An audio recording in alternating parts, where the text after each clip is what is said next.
At my grandmother's funeral, my uncle stood up, looked straight at me, and called me a thief inside a packed church. The worst part wasn't the accusation. It was how quickly my own family started watching me like they were already sure, and how missing jewelry became a weapon. My name is Ethan. I'm 38 years old and I live just outside Columbus, Ohio. I work as an IT systems analyst for a mid-sized logistics company. Nothing glamorous but stable. I'm the kind of guy who likes quiet routines, early coffee, a predictable commute, a clean inbox, and a weekend that doesn't turn into chaos. My family, on the other hand, has never been predictable. I grew up in a family where love often came with footnotes. Love meant showing up at birthdays but keeping score. Love meant helping, but only if people saw you helping. Love meant smiling in photos and then talking about the photo the entire drive home. The only person in that entire mess who ever felt simple to me was my grandmother, Margaret. Everyone called her Grandma Maggie. She was the one adult who could sit in a room full of tension and somehow make it feel like air could move again. When I was a kid, Grandma Maggie used to say, "People reveal themselves when something is being divided, money, attention, or grief." Back then, I thought she meant candy at Halloween. As an adult, I've learned she meant inheritance, respect, and blame. She was my dad's mother. My dad passed away when I was 27, suddenly, from a heart issue no one saw coming. Losing him rewired our family in a way I don't think we ever fixed. After Dad died, the family center shifted. My uncle, Dad's older brother, Richard, started acting like he'd inherited authority along with grief. Richard has always been loud in a way that demands agreement. He's the kind of man who talks over you, then claims you never said anything. He doesn't ask questions, he delivers conclusions, and if you don't accept his conclusions, he treats it like disrespect. For years, I tried to keep my distance without making it a war. I learned how to be polite, how to say work's been busy as a shield, how to show up for holidays and leave early, how to give a gift and not stay long enough for an argument to start. But Grandma was the one reason I kept coming back.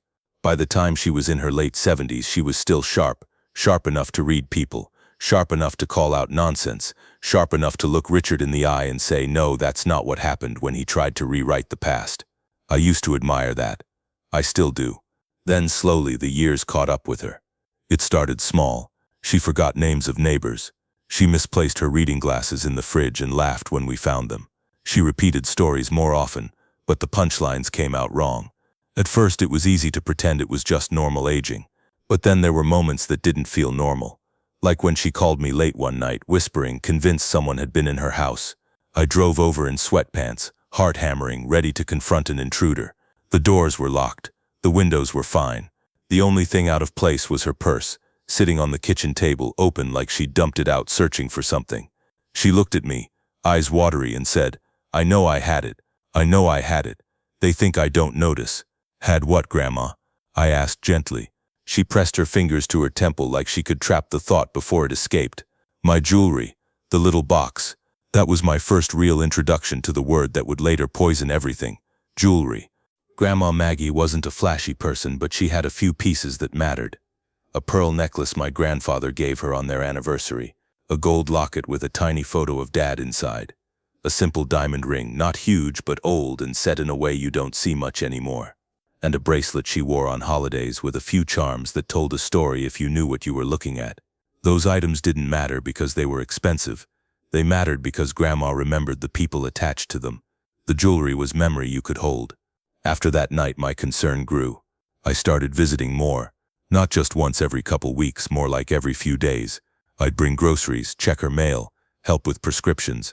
I told myself it was what Dad would have wanted.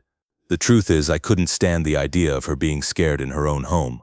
Richard's solution was immediate and aggressive. Put her in a care home. He didn't pitch it as a discussion. He announced it like a decision that had already been made. I remember him standing in Grandma's living room, arms folded, saying, "It's not safe here anymore. She needs professional care." Grandma sat in her armchair, small but stubborn, and said, "I need my family. I need my house." Richard's wife, Denise, chimed in with that calm voice people use when they're trying to sound reasonable while doing something cruel. "Margaret, we just want what's best for you." I looked at Grandma, then at Richard. "We can get in-home care," I said. "Or I can stay over more. We don't have to rush." Richard's eyes narrowed, just slightly. "You have a job," he said. Like that ended the conversation. It didn't. Not for me. I started researching home health aides. I called agencies. I talked to nurses. I even checked my finances to see if I could reduce my hours or work remote more often. My company was flexible, and I had some savings. It wasn't easy, but it was possible. Richard acted irritated by every suggestion I made, but he couldn't outright reject them without looking like the villain. So he did what he always does. He framed my involvement as suspicious. He'd say things like, "You're really invested in this," with a strange emphasis. Or, "You sure you're not burning yourself out?" Or, "It's great you're helping, but don't get too attached to making decisions." Decisions, as if I was trying to take something. At the time, I thought he was just being controlling. I didn't understand he was laying groundwork. Eventually, the decision happened the way these things often do, not through one big moment, but through exhaustion. Grandma had a fall. She wasn't badly injured, but she hit her shoulder, and it shook her. The doctor recommended more supervision. The home health agencies had wait lists. Grandma herself started sleeping poorly, getting confused at night. That's when Richard got traction. He found a place called Maple Glen Care Home. It was clean, and on the surface it looked fine. Neutral walls, cheerful lobby, a little garden courtyard. The brochures were full of words like community and dignity. Richard toured it once and acted like he'd personally built it. "Best place in the county," he said. "And it's available now. We'd be idiots to pass this up." I didn't like how quickly it moved.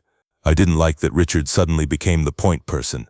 And I especially didn't like that he kept insisting the move needed to happen before anything else goes missing. The first time he said that, I felt something cold settle in my stomach. "Anything else?" I asked. Richard shrugged, casual. "Her things. Valuables. She's been saying stuff disappears. She's also been confused," I said carefully. "That doesn't mean someone's taking things." He looked at me like I was naive, or like I was covering for someone. "Ethan," he said, "you're not here all the time." Neither was he. I wanted to say, but I kept my voice even. "Let's not start accusing people." He raised his hand slightly, like he was the reasonable one. "I'm not accusing anyone. I'm just saying we should protect her assets." Assets. Not memories, not sentimental pieces. Assets. Grandma moved into Maple Glen in early spring. I helped pack her clothes, her books, her photos. I labeled boxes. I folded sweaters. I brought her favorite tea and a small framed photo of my dad that she liked to keep by her bed. The jewelry became a topic again when we were sorting her bedroom dresser. There was a small wooden box, dark brown, scuffed on one corner, with a tiny latch that didn't close properly. That was the box Grandma had been talking about. When I opened it, it wasn't empty, but it wasn't full either. A few pieces were there. A few were not. Grandma sat on the edge of the bed watching my hands. "The locket," she said quietly. "Your father's locket." My throat tightened. "Are you sure it's not somewhere else, Grandma?" She shook her head with a sad certainty. "I know where I keep things." That was when Richard entered the room, as if he'd been listening outside the door. "What's going on?" he asked. I turned slightly so my body blocked the open jewelry box without thinking. "We're packing," I said. "Grandma's looking for a locket." Richard's eyes flicked to the box, then back to my face. "The locket's missing?" Grandma nodded. "And the pearl necklace? The good one?" Richard exhaled hard, like he'd been proven right. He didn't comfort her. He didn't soften. He just said, "This is exactly what I've been talking about." I remember feeling heat rise behind my ears. "Or it's misplaced," I said. "Or it's in a pocket. Or it's in one of these drawers." He stared at me for a beat too long. "We'll see," he said. "That moment matters, because it's the first time I felt the accusation hovering. Not spoken, but present, like a smell you can't find the source of. After Grandma moved in, I visited often, 2 or 3 times a week, sometimes more. I'd sit with her during lunch. We'd walk the hallway slowly. She'd tell me the same story twice, and I'd listen both times. Some days she was bright and funny. Other days she looked through me like she was searching for the right version of me in her mind. Richard and Denise visited too, but in a different way. They'd come in like supervisors, talk to staff at the front desk, ask about paperwork, then spend 15 minutes with Grandma and leave. They always seemed more concerned with what's being handled than how she felt. Then, late summer, Grandma got sick, a respiratory infection that hit her harder than it should have. Within a week, the calls started coming from Maple Glen, updates, changes, medication adjustments.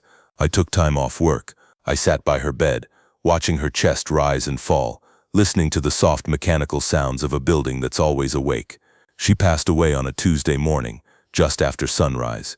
When the nurse called me, I pulled my car over to the side of the road because I couldn't safely drive through that kind of grief. I sat there with both hands on the steering wheel and felt something in me go quiet and heavy, like a door closing. Grandma Maggie was gone. And even in those first hours before the funeral home arrangements were finalized, before I'd even fully absorbed that she was really gone, Richard started talking about her belongings, about inventory, about what she had, about what needs to be accounted for. Grief does strange things to people. I understand that, but I also know the difference between grief and hunger. By the time the funeral was scheduled, I could already sense the shape of the problem forming around me. It wasn't just the loss of my grandmother. It was the way my family began circling the practical details like they were prey, and somewhere inside those details, inside that word jewelry, was a trap waiting to close. I didn't know it yet. I just knew that for the first time in my life I was walking into a room full of relatives who weren't simply mourning. They were watching, counting, and choosing who would carry the blame. The funeral was held that Saturday at a small church my grandparents used to attend years ago, back when Grandpa was alive and Grandma still drove herself to Sunday service. It was a bright day, the kind that feels inappropriate when you're carrying a black suit and a heavy heart. I arrived early, mostly because I didn't know what else to do with myself. My wife Claire had offered to come, but we'd agreed she would stay home with our daughter. I didn't want my 6-year-old in the middle of whatever was brewing. Even then I could feel it. I stood in the church lobby staring at the memory table someone had set up, photos of Grandma smiling at backyard barbecues, holding me when I was a toddler, standing beside Dad at his graduation. There was a guest book open with a pen on a ribbon. Someone had placed a vase of white lilies beside it, and the scent hit me like a wave. When Richard walked in, he didn't look at the photos. He didn't pause at the table. He went straight to the front like he owned the place, speaking in that low, urgent tone to the funeral director. Denise hovered close behind him, her mouth pressed into a line, scanning the room like she was assessing threats. I tried to keep things civil. I nodded at them. Richard. Denise. Richard's eyes flicked over me. Not warm, not hostile. Evaluating. Ethan. That was it. No. How are you holding up? No. I'm glad you made it. Just my name, like a label. More relatives filtered in. Cousins I hadn't seen in years. A few old neighbors of Grandma's. Some people from Maple Glen I didn't recognize. I shook hands, accepted condolences, said the same lines everyone says when grief is still too raw for real sentences. Then I noticed something that made my stomach tighten. Richard was pulling people aside. Quiet conversations in corners. Denise leaning in, whispering, faces shifting. A cousin glancing at me, and then away too quickly. I told myself I was imagining it. Funeral paranoia. Grief turning everything into a threat. But when the service started, the pattern didn't stop. We sat in the front pew, Richard and Denise, me on the other side, a couple seats between us filled by my Aunt Linda, Dad's sister, who had always tried to keep the peace by pretending peace existed. The pastor spoke kindly about Grandma's life, about her generosity, about her garden, about how she made people feel welcome. I listened, but my mind kept drifting to the last weeks at Maple Glen, how Grandma's hands looked thinner, how she'd squeeze my fingers like she was anchoring herself to the present, how she'd called me Danny once, my dad's name, and then apologized, embarrassed. I'd told her it was okay. I'd told her she didn't need to apologize to me for anything. When it was time for family members to speak, Linda went first. Her voice shook, but she made it through. She talked about Grandma's holiday cookies, her stubborn independence, her habit of slipping $20 into a grandkid's coat pocket for gas. Then Richard stood.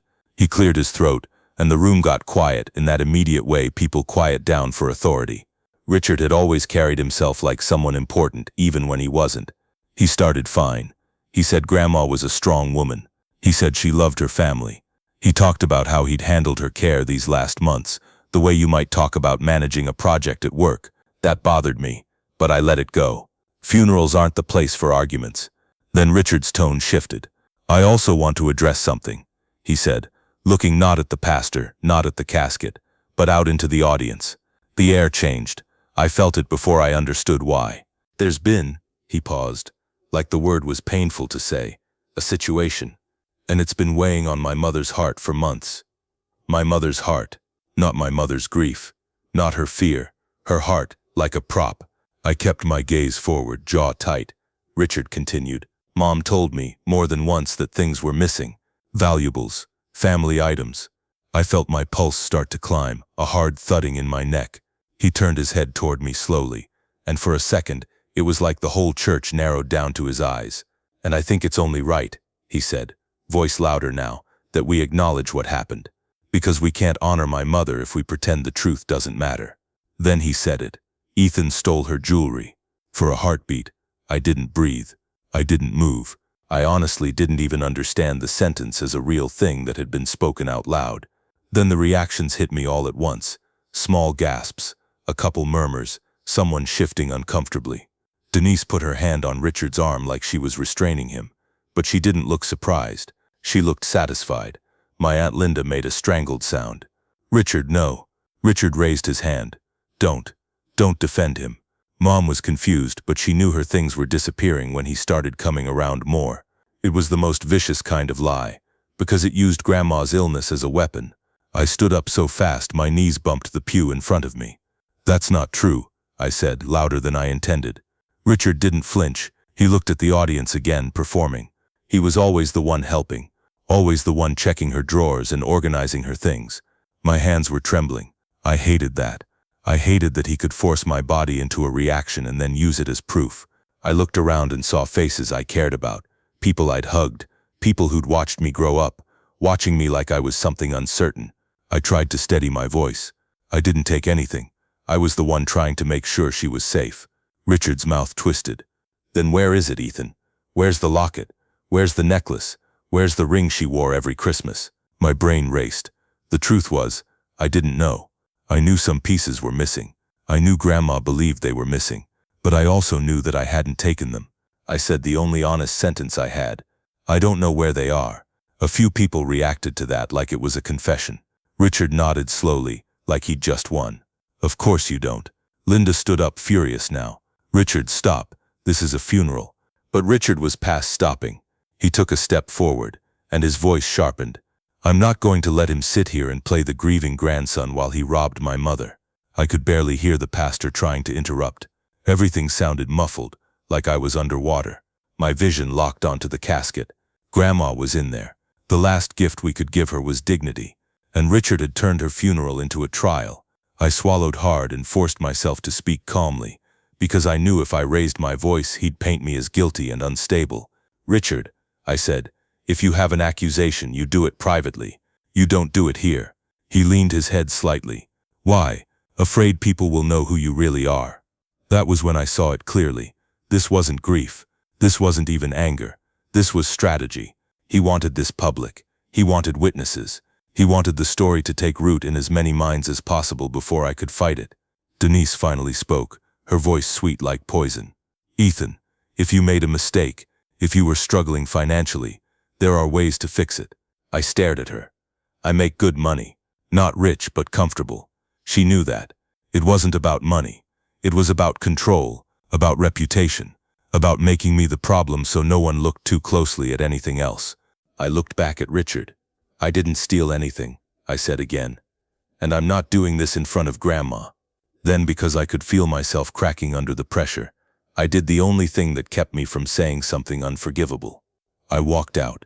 I left the church in the middle of my grandmother's funeral, with people watching me go, and I felt their eyes like hands on my back. Outside, the sunlight hit my face, too bright. I stood on the church steps with my chest heaving, trying to breathe like a normal person. My hands shook as I pulled my phone out and called Claire. When she answered, I didn't even say hello. I just said Richard accused me. In the church. In front of everyone. There was a pause, and then her voice turned sharp. "Accused you of what?" "Stealing Grandma's jewelry." Another pause, heavier. "Are you okay?" "No," I said honestly. "I'm not okay." I sat in my car for 10 minutes before I could drive. My mind kept replaying it. Ethan stole her jewelry. The way he said it, like a verdict, like a fact already agreed upon. I forced myself back inside for the burial, because leaving entirely felt like abandoning Grandma. But I stayed at the edges. I didn't speak to Richard.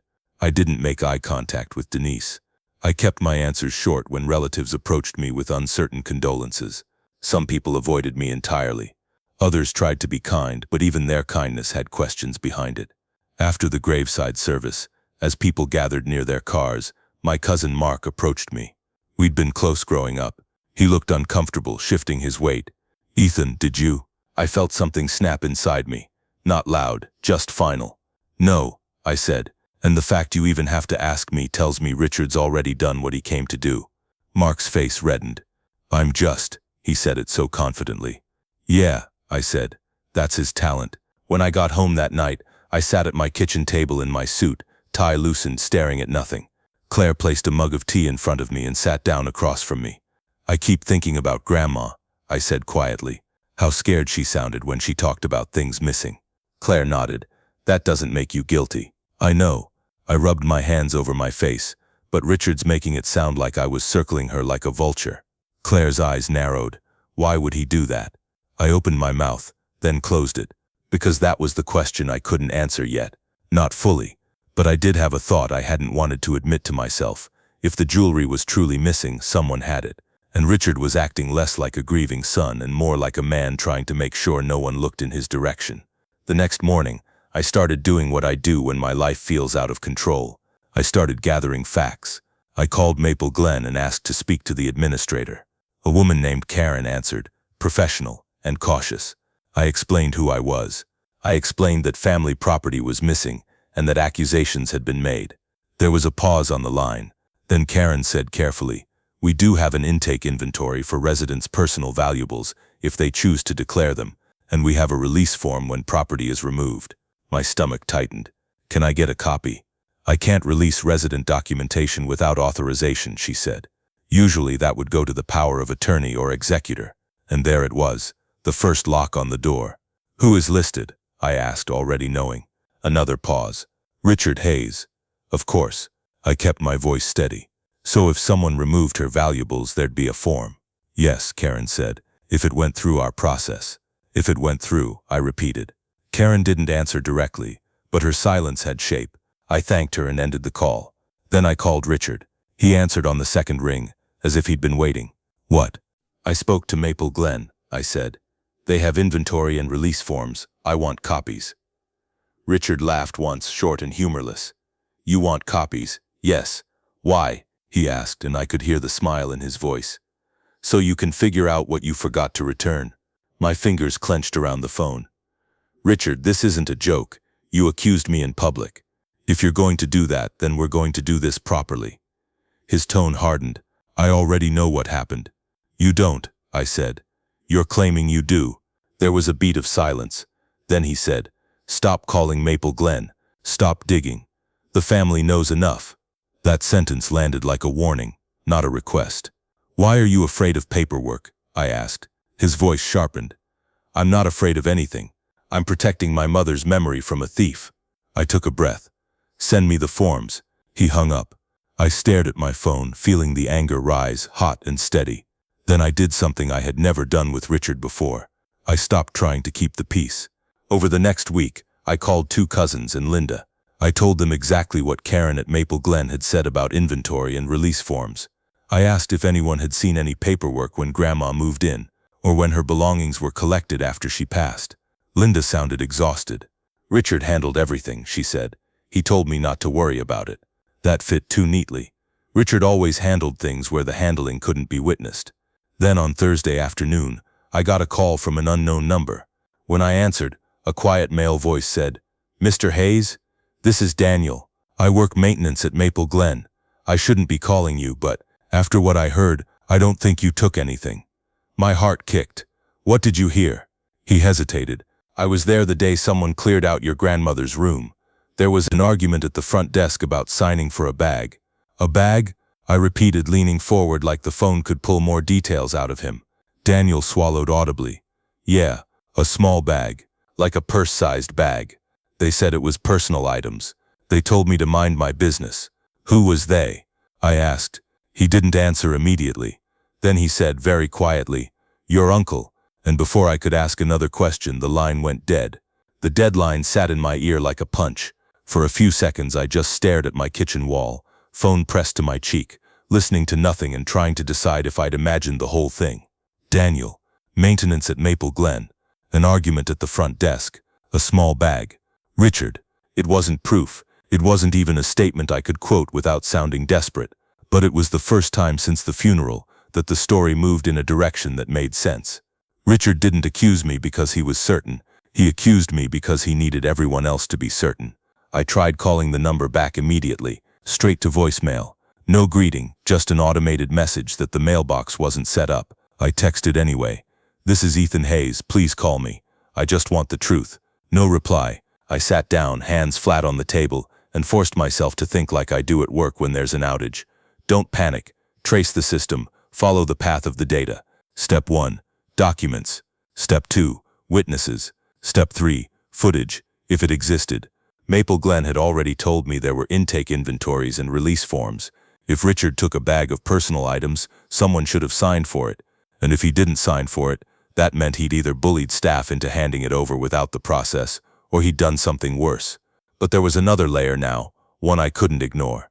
If he took that bag and if the jewelry was in it, then he knew exactly where the missing items went, which meant his accusation wasn't just cruel, it was cover.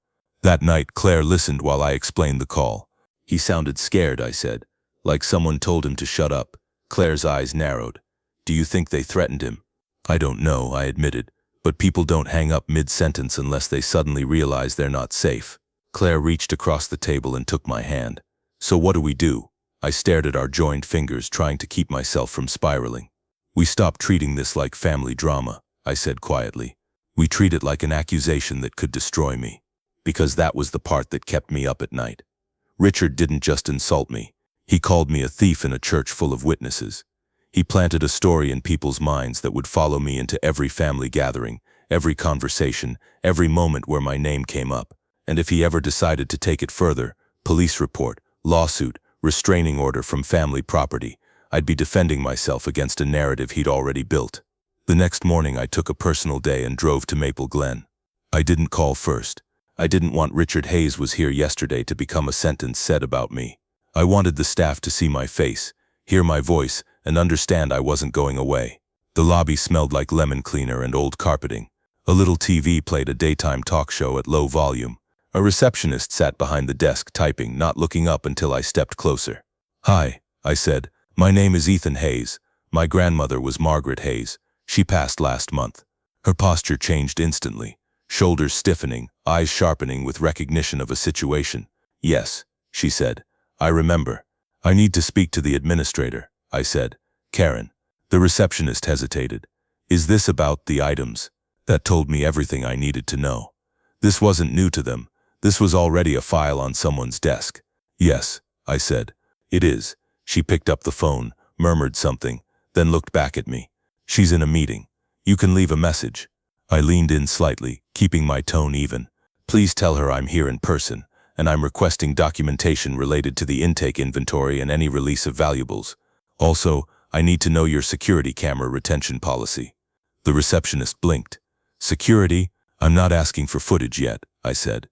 "I'm asking how long it's kept." Her eyes flickered and I watched the calculation happen. Is he bluffing? Does he know something? Should I call someone? She said, "I'm not sure." "Please ask," I said. She called again. A minute later, she put the phone down and said, "Karen can see you for 5 minutes." Karen's office was small and tidy, decorated with framed inspirational quotes that felt like they were trying too hard. Karen herself was in her late 40s, hair pulled back, wearing a cardigan and the expression of someone who had learned to stay calm around every kind of human drama. She motioned for me to sit. "I'm sorry for your loss," she said, in a practiced tone. "Thank you," I replied. "I'm not here to make your day harder, but my uncle accused me publicly of stealing my grandmother's jewelry, and Maple Glen is the last place she lived. I'm trying to establish the facts." Karen exhaled slowly. "I understand. We take resident property very seriously. Then you'll understand why I need documentation," I said. "Intake inventory, any release forms, anything signed." Karen folded her hands. "As I told you on the phone, those documents can only be released to the authorized party." "My uncle," I said. "Yes," she confirmed. "And if the authorized party is the person who may have taken the items?" I asked. Karen's eyes tightened. "That's not something I can comment on." I nodded, like I accepted that, even though it made my teeth grind. "Then I need to know your security camera retention policy." Karen's gaze sharpened again. "Why?" "Because there was a removal of belongings from her room after she passed," I said carefully. If there was any irregularity at the front desk, I want to know whether footage might still exist. Karen was quiet for a long moment. Then she said, "Our lobby cameras overwrite after 90 days unless footage is archived for an incident." 90 days, I repeated, feeling my heart pick up. So if something happened and no one flagged it, the footage would be gone. Karen didn't answer directly. She looked down at her desk for half a second, just long enough for me to see discomfort, and then looked back up. "We don't routinely archive footage," she said. "Was there an incident report the day her room was cleared out?" I asked. Karen's jaw tightened. "I can't provide that information." I leaned forward slightly. "Someone called me," I said, watching her reaction. "A staff member. They said there was an argument about signing for a bag." Karen's face went still. Not shocked, not confused. "Careful. I'm going to say this as clearly as I can," I continued. "I'm not accusing your facility of theft. I'm accusing my uncle of using my grandmother's death to hide something. If your staff witnessed an irregular handoff, that's not just family drama. That's a resident property issue." Karen's voice stayed calm, but the politeness was thinner now. "Mr. Hayes, if you believe a crime occurred, you're welcome to contact law enforcement." "And if I do," I said, "they'll request footage and documents. So I'm asking again, was any footage archived?" Karen paused, then said, "Not to my knowledge. Not to my knowledge." Those words hit me like a door quietly closing. Because if Karen was telling the truth, and no footage had been archived, then the clock was already ticking. 90 days, maybe less. And if Richard knew that, then he didn't just rely on lies, he relied on time. I stood up. "Thank you for your time," I said. Karen stood too. "I'm sorry," she said, and I couldn't tell if she meant sorry for my grandmother or sorry for the mess. In the parking lot, I sat in my car and stared at the Maple Glen sign. 90 days. My grandmother died last month. The room clearance would have been within a week of that, which meant I had at most 2 months left before the footage vanished forever. Unless it had already been overwritten. Unless someone had made sure it was overwritten. I drove straight from Maple Glen to an attorney's office. I didn't choose a flashy firm. I chose someone recommended by a coworker, an estate and civil litigation attorney named Marissa Cole. Her office was in a small brick building with a waiting room that smelled faintly of coffee and toner. When Marissa walked in, she was direct. No nonsense, in her early 50s, with sharp eyes that looked like they had seen every kind of family betrayal and didn't get sentimental about any of them. She listened while I told her the story. Grandma's decline, the missing items, Richard's behavior, the funeral accusation, Maple Glen's paperwork, the anonymous call. She didn't interrupt. She just took notes. When I finished, she set her pen down. "Do you have any written evidence of your uncle's accusation?" she asked. "No," I admitted. "He said it out loud at the funeral." "Witnesses," she said. "We can get statements." "Second, did your grandmother have a will?" "I don't know," I said. "Richard handled everything." Marissa nodded like she expected that. "Third, do you know who had power of attorney?" "Richard," I said, feeling that familiar anger flare. Marissa tapped her pen once. "Okay, that means he likely had lawful access to her property and paperwork. But it doesn't mean he can accuse you publicly without consequences." "What can I do?" I asked. Marissa's voice stayed steady. "We have 2 tracks. 1, protect you.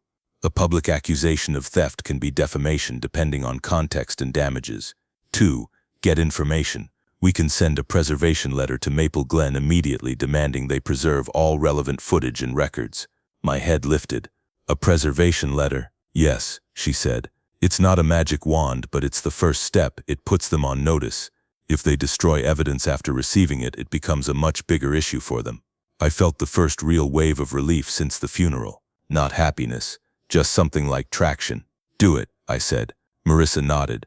"We'll also request copies of any inventory forms, incident reports, and release logs. If they refuse, we may need a subpoena, which means court involvement." I swallowed. "I don't want to drag Grandma's memory through court." Marissa's expression softened slightly.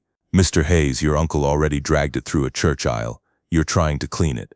That night, Marissa emailed me a draft of the preservation letter. Seeing it in writing, formal language, dates, requests, made it feel real in a way my anger hadn't. I forwarded it back with approval. The next day it went out, and almost immediately Richard reacted. He didn't call me. He didn't text. He called Linda, because Richard always preferred to fight through other people. Linda called me that evening, her voice tight. "What are you doing?" she demanded. I kept my tone calm. "I'm protecting myself." Richard says you're harassing Maple Glen, she snapped. He says you're trying to intimidate staff into saying something that isn't true. I almost laughed, but it came out as a bitter exhale. He accused me of theft in front of Grandma's casket, Linda. And now he's worried I'm intimidating staff. Linda hesitated, and I could hear the conflict in her breathing. Richard says if you keep pushing, he'll go to the police. My stomach clenched, but I forced myself to stay steady. Let him, I said, because then he has to file a report, and then everything is official, and then he has to explain why he's so certain without evidence. Silence. Then Linda said quietly, Ethan, did you ever take anything, even to keep it safe? The question hit me harder than Richard's accusation had, because it came from someone who had held me as a baby, someone who had been part of my childhood. No, I said, voice low. I didn't. I wouldn't. Those items weren't just jewelry. They were Dad. Linda's voice softened. I'm trying to understand. I am too, I said. But understand this. Richard wants everyone to doubt me, because doubt keeps eyes off him. After that call, I sat on the back porch while the sun went down, listening to distant traffic and the faint hum of neighbors' lives continuing normally. I kept thinking about Grandma's words.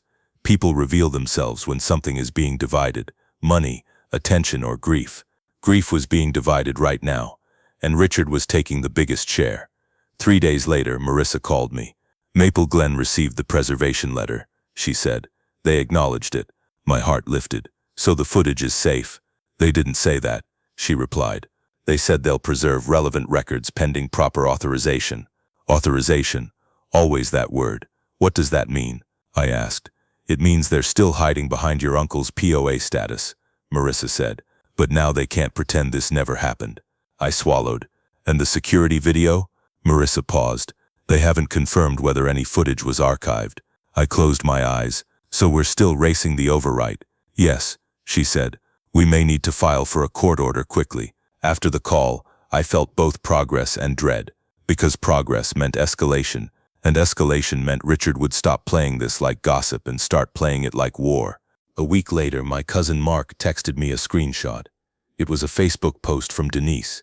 She'd written, "Some people take advantage of the elderly, especially when they're vulnerable, praying for justice and healing."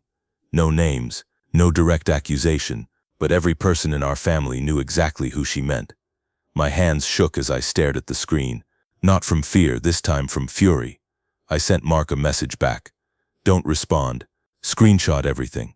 Then I started doing something I never thought I'd do. I began building a file on my own family. Screenshots, dates, names of people who had heard Richard's accusation, notes about phone calls, meetings, anything I could remember. Because I was learning a brutal lesson. When someone decides you're guilty, your innocence isn't enough. You need receipts. 2 weeks after the preservation letter, Marissa called again, and her tone was sharper. "Ethan," she said, "your uncle has filed to be appointed executor officially." My stomach dropped. "So he's tightening control." "Yes," she said, "and there's more. He claims there was jewelry missing at the time of your grandmother's death, and he's requesting the court recognize it as estate property that may have been misappropriated." My throat went dry. "He's putting it in court papers.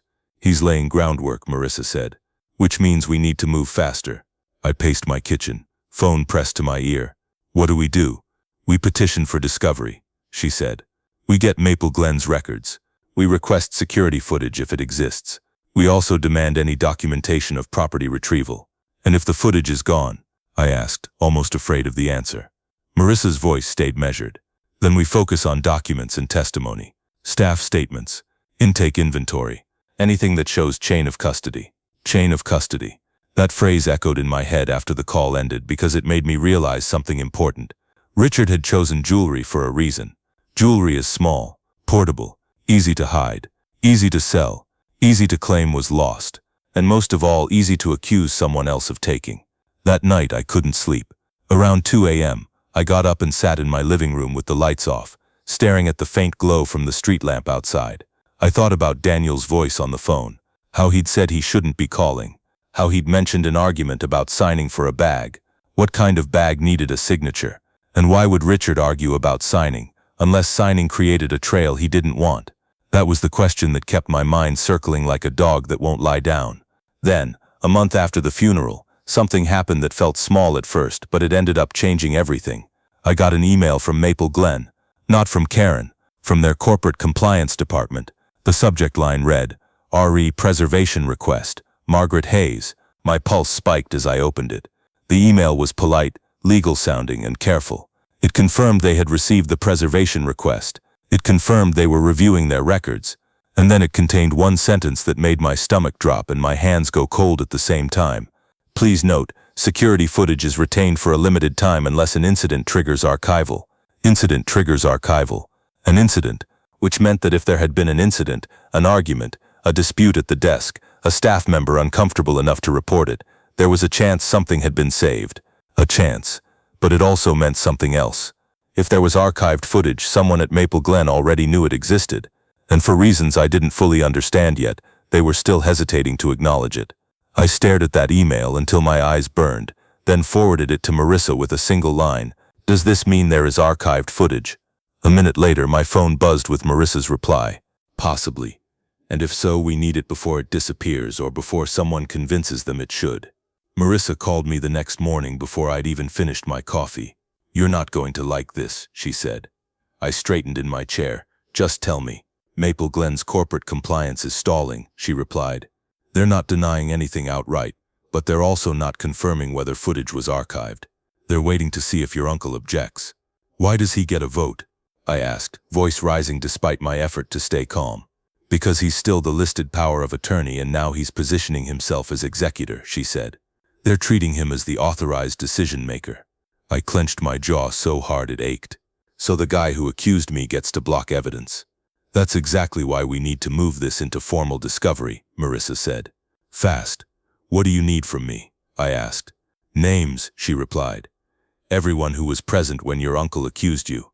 Everyone who can confirm your involvement with your grandmother. And I want you to write a detailed timeline. Dates of visits, any conversations about the jewelry, everything you remember about the move into Maple Glen. A timeline. I could do that. Facts were the only thing that still felt solid. After I got off the phone, I opened a spreadsheet on my laptop and started reconstructing months of my life like it was an incident report at work. Visits, phone calls, the day Grandma fell, the day she moved in, the last week, the day she died, the funeral, the call from Daniel, my meeting with Karen, the preservation letter.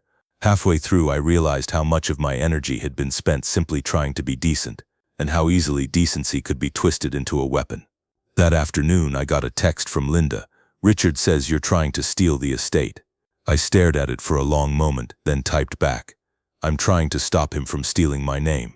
No response. The family group chat. Yes, we had one, and yes, it was always a mistake. Started buzzing the next day with vague, passive comments about drama and not airing things out.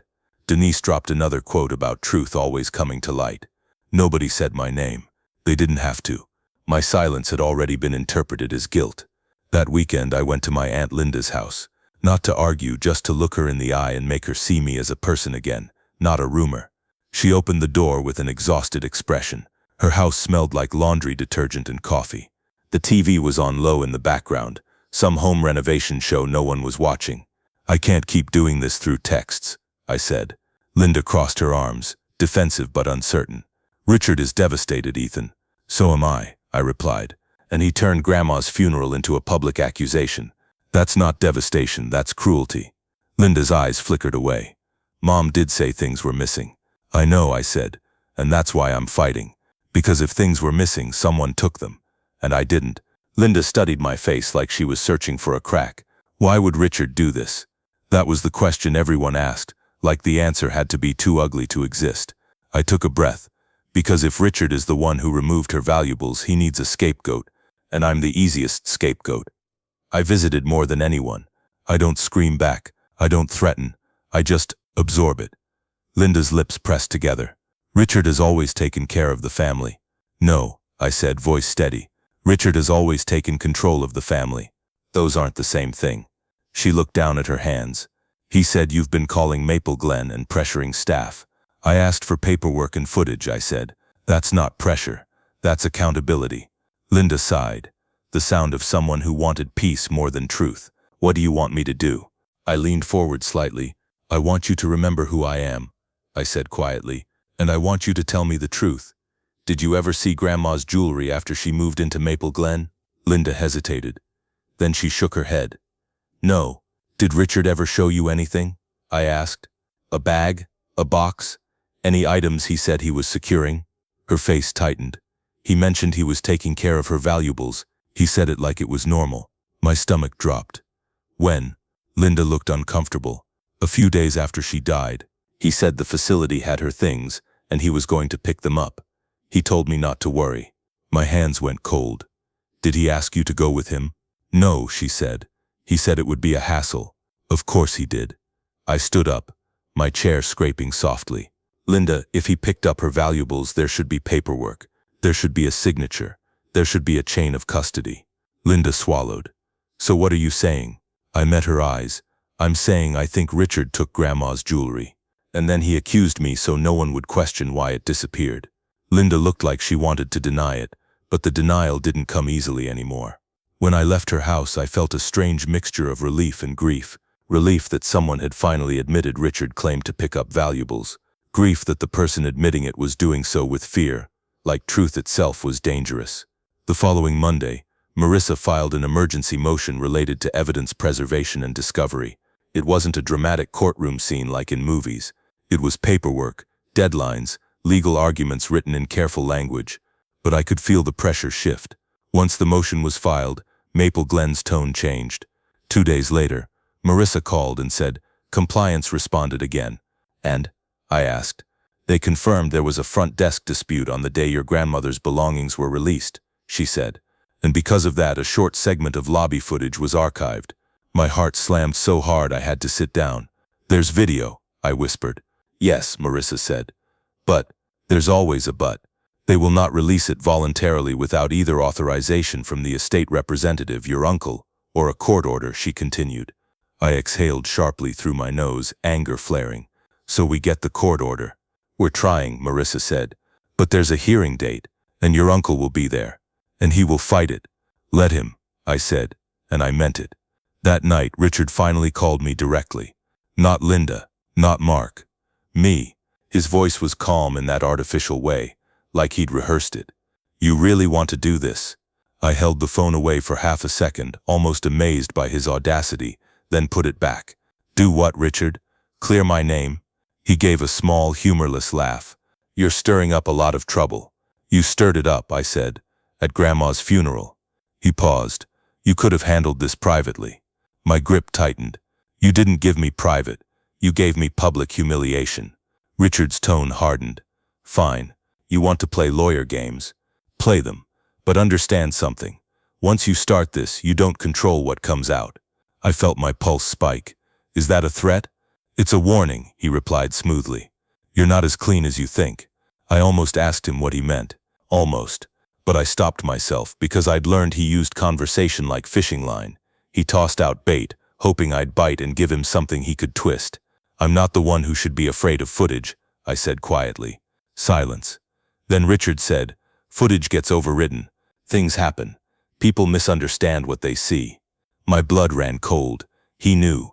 He knew there was footage, or he at least suspected there might be.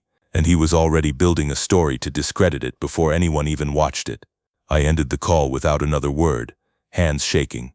The hearing was set for the following week at the county courthouse. Claire offered to come, but I asked her to stay home.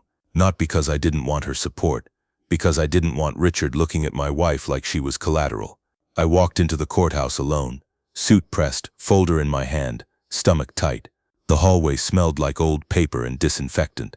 Lawyers moved with practiced speed, talking in low voices, carrying briefcases like armor.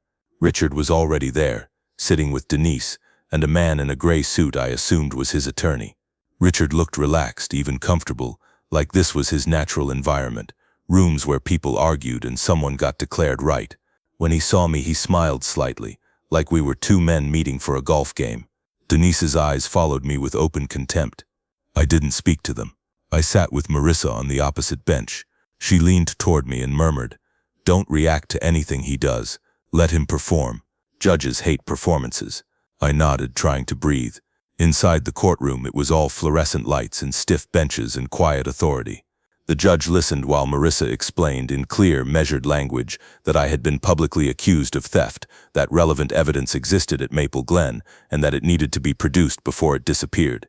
Then Richard's attorney stood and tried to paint me as a bitter grandson who was harassing a care facility and creating chaos around a grieving family. He used phrases like emotional distress and baseless accusations and fishing expedition. He implied I was motivated by money without directly saying it. I watched Richard while his attorney spoke. Richard kept his face composed, but his eyes kept flicking to the judge, gauging. When it was Richard's turn to speak, he didn't get on the stand. He addressed the court briefly as permitted, with that practiced sincerity he used at church when he wanted people to see him as a good man. "My mother trusted Ethan," he said, voice heavy, "and he took advantage of that trust. We just want our family items returned." Marissa didn't even blink. When it was her turn again, she simply said, "Then the footage should help clarify exactly what happened." The judge's gaze moved from her to Richard's attorney. "If there is relevant archived footage," the judge said, "it should be produced. I'm granting a limited order for release of the archived lobby footage and related sign-out documentation, restricted to counsel. This court will not tolerate evidence being withheld or destroyed." My chest loosened for the first time in weeks. Not relief, something closer to vindication beginning to form, like light at the end of a tunnel. Richard's head turned slightly, and for the first time his face tightened. Outside the courtroom, he passed me in the hallway. He leaned just close enough for his voice to reach only me. "You think this makes you look innocent," he whispered. "It makes you look obsessed." I met his eyes. "Better obsessed than guilty," I said. His mouth twitched, not quite a smile. "We'll see." 3 days later, Marissa called me into her office. "We received the packet," she said. My heart pounded. "The footage?" "Yes," she replied, holding up a sealed drive envelope like it weighed more than plastic. "And the documents, inventory log, release form, and a front desk incident report." I sat down hard, suddenly dizzy. Marissa didn't hand it to me. She placed it on her desk like a live wire. "You can't take this home," she said firmly. "We view it here, and we do it carefully." "Okay," I managed. She opened the packet, reviewed the documents first, eyes scanning quickly. Her expression shifted, subtle, but unmistakable. "What?" I asked. Marissa slid one page toward me. "Look at the signature." I stared at the form. It was titled something like Resident Property Release. It listed Margaret Hayes at the top. Under items released, it wasn't detailed like diamond ring or pearl necklace. It was vague. Personal valuables, small pouch, missed personal items, and then the signature line. It was signed, Richard Hayes. But next to it, under staff witness, there was another note in handwriting, refused to present ID, argued about signing, claimed POA. Refused to present ID, argued about signing. The memory of Daniel's phone call rushed back so hard it made my hands tremble. Marissa tapped another page. "And here's the incident report.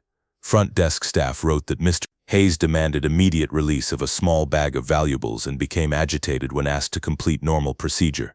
I swallowed, throat tight. "So there was a bag?" "Yes," she said, "and he fought the process." My eyes burned, not tears, rage and exhaustion, and he still accused me. Marissa's voice stayed calm. "We're not done. We need to watch the footage." She plugged the drive into her computer. The screen showed a dated folder. My pulse roared in my ears as she clicked. A video window opened. Grainy lobby camera footage, timestamp in the corner, silent. The lobby looked exactly as I remembered. Front desk, chairs, the TV. For a few seconds, nothing happened. A staff member moved behind the counter. Then the front doors opened, and Richard walked in. Even on grainy footage, I recognized his posture. Shoulders back, purposeful stride, the body language of a man who believes rules are for other people. He went straight to the front desk. The receptionist looked up. You couldn't hear words, but you could see the exchange. Richard leaning forward, gesturing with his hand, the staff member shaking her head slightly, pointing toward a clipboard or papers.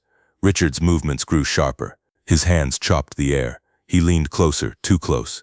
Then, this was the part that made my stomach flip. The staff member stepped back and turned to call someone. Another staff member approached. Richard's head snapped toward her, and he pointed at the counter. A third person arrived, maybe a supervisor. You could see them speaking, calm, palms out. Richard's gestures slowed, but his posture stayed aggressive. Then a small object appeared on the counter. A pouch, purse-sized, just as Daniel had said. The supervisor seemed to keep her hand on it while speaking, like she didn't want it taken without completion of paperwork. Richard finally grabbed a pen, scribbled something, and then, quick as a striking snake, snatched the pouch and turned. But he didn't leave right away. He paused, glancing around the lobby, and for a second his eyes lifted toward the camera's direction. Not directly at it, but close enough to make my skin prickle. Like he was aware of being watched. Like he was calculating. Then he walked out with the pouch in his hand. Marissa paused the video. For a moment, neither of us spoke. My hands were clenched so tightly my nails dug into my palm. I forced them open. "That's him," I said, voice hoarse. "That's the bag." "Yes," Marissa said. "And now we have to connect what was in it." I stared at the paused frame. Richard mid-step, pouch in hand, face turned slightly, as if he was already thinking about his next move. My mind raced. He can say it was medication or paperwork. Marissa nodded. He can try. That's why the inventory matters. That's why any intake list matters. That's why staff statements matter. I leaned back, shaking my head slowly. And the accusation at the funeral. Marissa's eyes were sharp. Now it looks like preemptive blame, which is exactly what it was. I sat there breathing hard, trying to process the fact that I was finally looking at something real. Not a rumor, not a memory, not Richard's voice. A record, a timestamp, a bag leaving the building in his hand. But even with that, I knew the fight wasn't over. Because evidence doesn't automatically become justice. It becomes a battlefield. Marissa closed the video window and looked at me. "We can request a mediation with the family," she said. "Or we can proceed formally. But either way, your uncle is going to have to answer one question." I swallowed. "Which one?" She leaned forward. "If he took the valuables from Maple Glen, why did he stand in a church and accuse you?" My throat tightened. Because I knew the answer even if I didn't have every detail yet. Because if Richard took the jewelry, then the only way to keep it was to make the family believe it never touched his hands. Marissa gathered the documents into a folder. "There's one more thing," she said. My stomach dropped again. "What?" "The footage we received is only the lobby angle," she said. "But the incident report references a second camera feed near the property storage room. It says see attached clip." I stared at her. "There's another video." Marissa nodded slowly. "And Maple Glen didn't include it." My pulse spiked. "So they're still holding something back. Or your uncle convinced them it wasn't relevant," she said. "Either way, we're requesting it." My mouth went dry. "What would the storage camera show?"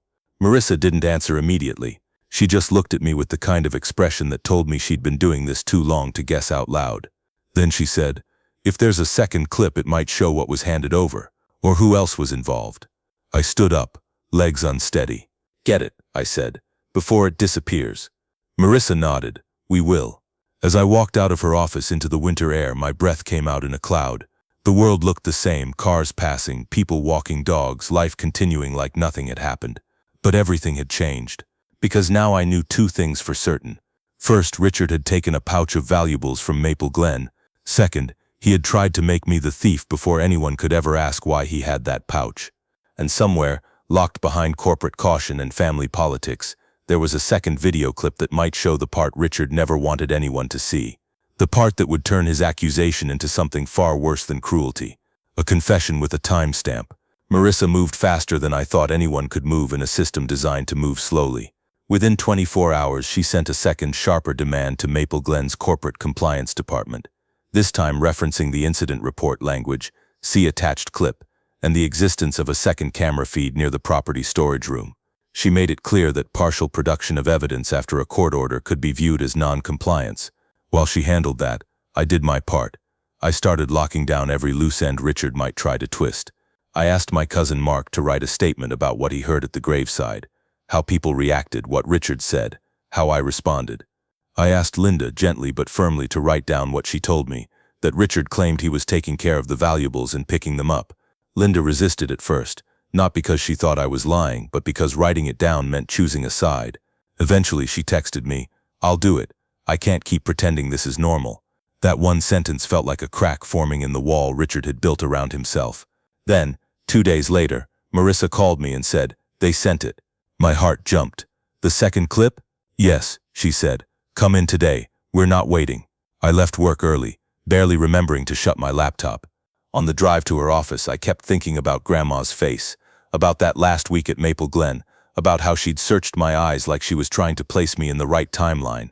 I kept thinking, if she was right, if she really did notice something missing, then somewhere inside that confusion, she'd been telling the truth the whole time. And no one believed her. When I arrived, Marissa already had the file open, paused on a frame. She didn't speak right away. She just looked at me, like she wanted to prepare me, and then she nodded toward the screen. The second camera feed was angled down a narrow hallway beside a door marked Staff Only. The timestamp matched the lobby clip, same date, same time window. The footage was silent, grainier than the lobby camera, but clear enough. A staff member appeared first, holding a small pouch in one hand and a clipboard in the other. She stopped near the door, waited. Another staff member joined her, and they seemed to be discussing the clipboard, pointing, gesturing, the careful body language of people following procedure. Then Richard entered frame, and right behind him, Denise. My stomach dropped so fast it felt like the room tilted. I hadn't even realized how much I'd assumed Richard acted alone. Denise always looked like background noise in his decisions. But there she was, present in the part of the building regular visitors weren't supposed to be near. Right at the moment the valuables were being handled. Richard spoke with his hands again, impatient, demanding. Denise stood slightly behind him, arms crossed, watching the pouch like it mattered more than the paperwork. A staff member held the pouch close to her body and pointed to the clipboard. Richard made a sharp motion like, "Give it here." The staff member shook her head. Denise stepped forward, smiling, an expression I recognized from family gatherings when she wanted to sound reasonable while getting what she wanted. Then the staff member handed Richard something that looked like a sealed plastic bag, maybe paperwork, maybe personal items. Richard took it with one hand while keeping his other hand out for the pouch. The staff member didn't give him the pouch yet. She kept her hand on it, pointing again to the clipboard. Richard scribbled on the paper. Angry, fast. Denise leaned in slightly as if coaching, and then came the moment that made my skin go cold. The staff member finally handed over the pouch. Richard held it for less than a second before he shifted it smoothly, almost casually, into Denise's hand. Denise turned her body away from the staff, blocking the pouch from their view with her shoulder, and she did something quick near her coat pocket. It was subtle. It wasn't a dramatic stealing motion. It was the kind of motion someone makes when they've practiced. Then she turned back and handed the pouch to Richard again. The pouch looked the same, but something about her movement screamed that it wasn't. Richard tucked the pouch into his jacket, and both of them walked out of frame. I sat there, frozen, while my mind tried to catch up with what my eyes had already understood. Marissa paused the video and rewound the last 10 seconds, then played it again, slower. Denise taking the pouch. Denise turning her body. Denise's hand dipping toward her coat. Denise handing the pouch back. It was the most damning kind of evidence, because it didn't rely on imagination. It showed coordination. It showed intent. It showed a plan. I swallowed hard, throat tight. They swapped something. Marissa's voice was calm, but her eyes were sharp. Or removed something. I felt my hands trembling, not from fear this time, but from the sheer weight of realizing I wasn't crazy. I wasn't paranoid. I wasn't overreacting. Richard and Denise hadn't just taken Grandma's valuables. They treated the handoff like a heist. And then he accused me, I whispered, more to myself than to Marissa. He stood in a church and accused me. Marissa leaned back in her chair. Now we have motive, she said. If they wanted to keep the jewelry, they needed a story that explained why it wasn't in the estate. I stared at the paused frame, Richard's impatient posture, Denise's half smile, the pouch in motion between them. My voice came out rough. So what happens now? Marissa didn't sugarcoat it. Now we give your uncle an opportunity to resolve this quietly, or we escalate. Quietly, I repeated, bitter. After what he did to me. Marissa's tone stayed firm. Quietly doesn't mean kindly. It means strategically. We can demand a retraction. We can demand return of property. We can demand that he withdraws those court claims. And if he refuses, we proceed with defamation and potentially conversion of estate property. I nodded slowly, because as much as I wanted to see Richard humiliated the way he humiliated me, I also wanted one thing more than revenge. I wanted my name back. Marissa scheduled a formal mediation meeting with Richard's attorney. Linda insisted on attending, which surprised me. Mark came too, not as a lawyer, just as family who had finally had enough. Richard arrived with Denise, both dressed like they were heading to church, polished, careful, respectable. Richard's eyes flicked to me, then away, like I was something on the bottom of his shoe. Denise didn't even pretend. She looked at me with a tight smile that said, "You really think you can win?" Marissa began by laying out the facts, no emotion, no raised voices. She referenced the release form signed by Richard, the incident report documenting his agitation, and then she placed a still image from the lobby footage on the table. Richard leaving Maple Glen with the pouch in his hand. Richard's attorney frowned at the image, then looked at Richard. Richard's jaw tightened. Marissa slid another still image forward, this one from the second clip. Denise holding the pouch, Denise turning away. The moment of transfer. The room went quiet in a way that felt physical. Richard stared at the image for a long time. Denise's smile faded, and I saw something flash across her face. Anger, but also calculation. Richard's attorney cleared his throat. What exactly are you alleging? Marissa didn't blink. That Mr. Hayes and Mrs. Hayes removed items from the resident property pouch and then publicly accused my client to preempt scrutiny. Richard finally spoke, voice low. That's ridiculous. Marissa turned her laptop slightly so everyone could see. Then we can play the footage, she said. In court if you prefer. Denise's head snapped toward Richard, quick and sharp, like a silent argument. Richard's attorney asked to speak privately with his clients. They stepped into the hallway. Through the glass panel in the door, I watched Richard's hands move, hard, angry gestures. Denise stood close, speaking quickly, her hands smaller but just as aggressive. For the first time since the funeral, I saw something close to panic in Richard's posture. They returned 10 minutes later. Richard sat down, eyes colder than before. What do you want? He asked. I kept my voice controlled. A written retraction, I said. To the family, and to anyone you accused me in front of. I want you to withdraw the court claim that I misappropriated estate property, and I want my grandmother's jewelry returned to the estate. Richard's lip curled slightly. So you can take it after all. Mark slammed his palm lightly on the table. Enough, he said. You're not doing that again.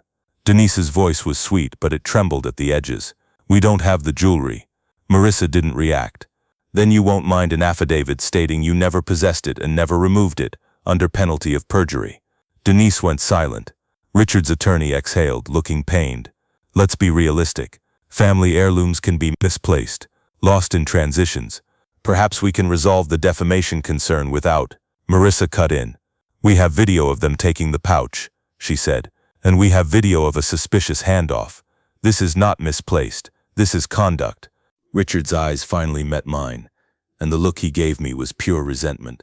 Not because I'd wronged him, but because I'd refused to stay under his boot. You always had to be the hero, he said quietly. I felt something settle inside me, calm, heavy, final. No, I replied. I just had to stop being your villain. The mediation ended with an agreement that made Richard furious and Denise pale. Richard signed a written retraction and sent it to the family group chat and to extended relatives via email. Marissa insisted it go out broadly because the accusation had gone out broadly. He withdrew his court language implying I had misappropriated estate property, and within a week a small box arrived at Marissa's office, Grandma's pearl necklace, the locket with my dad's photo, the ring and the charm bracelet. Not everything was there. 2 small items were missing, pieces I barely remembered until Marissa compared the contents against a separate handwritten list Maple Glen had created at intake, which we obtained through discovery. But the major pieces, the ones Richard had used as the emotional centerpiece of his accusation, were returned.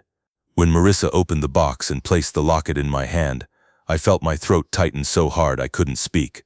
The metal was cool, heavier than it looked. I thumbed it open and saw my father's face inside, young and smiling, frozen in a time before any of this damage existed. I sat there in Marissa's office and stared at that tiny photo for a long moment. I thought about Grandma calling late at night, scared, whispering that someone thought she didn't notice. I thought about how everyone treated her fear like confusion instead of information. I thought about Richard and Denise treating her valuables like a prize and her grief like a tool, and I thought about how close I came to letting shame swallow me whole, simply because Richard spoke loudly and confidently. The family's reaction to the retraction was exactly what you'd expect. Some apologized. Mark called and said, "I'm sorry I asked you, I should have known." Others stayed silent, because silence is easier than admitting you believed the wrong person. Linda cried when she saw the retraction. "I don't know who he is anymore," she said about Richard. I told her the truth. "He's the same person he's always been," I said gently. "We just didn't want to see it." Richard stopped attending family gatherings. Denise posted vague messages for weeks about toxic people and boundaries, trying to turn consequences into victimhood. Richard never apologized to me directly. Not once. But I didn't need his apology anymore. Because the evidence did what arguments couldn't. It broke the spell. A few months later, I visited Grandma's grave alone. I brought a small bouquet of lilies, the same kind that had sat on that memory table at the church. I stood there in the quiet and told her, out loud, "You weren't imagining it. You were right." The wind moved through the trees, and for the first time since her death, I felt something in me unclench. Grief doesn't disappear when justice happens, it just changes shape. And the lesson I took from all of it, the real lesson, not the neat one people like to post online, was this: when someone wants to steal from you, they don't always steal objects first. Sometimes they steal your credibility. They steal your place in the room, your reputation, your ability to speak without people squinting at you like you're guilty. Richard tried to steal my name the same way he tried to steal Grandma's jewelry. Quietly, quickly, and with a plan to blame someone else. The only reason he didn't get away with it is because I stopped playing by the family rules. I stopped trying to keep the peace with someone who used peace as cover. I followed the paperwork. I followed the process. I followed the evidence. And when the security video played, it didn't just show a pouch changing hands in a hallway. It showed who Richard really was. And once people see that, they can't unsee it.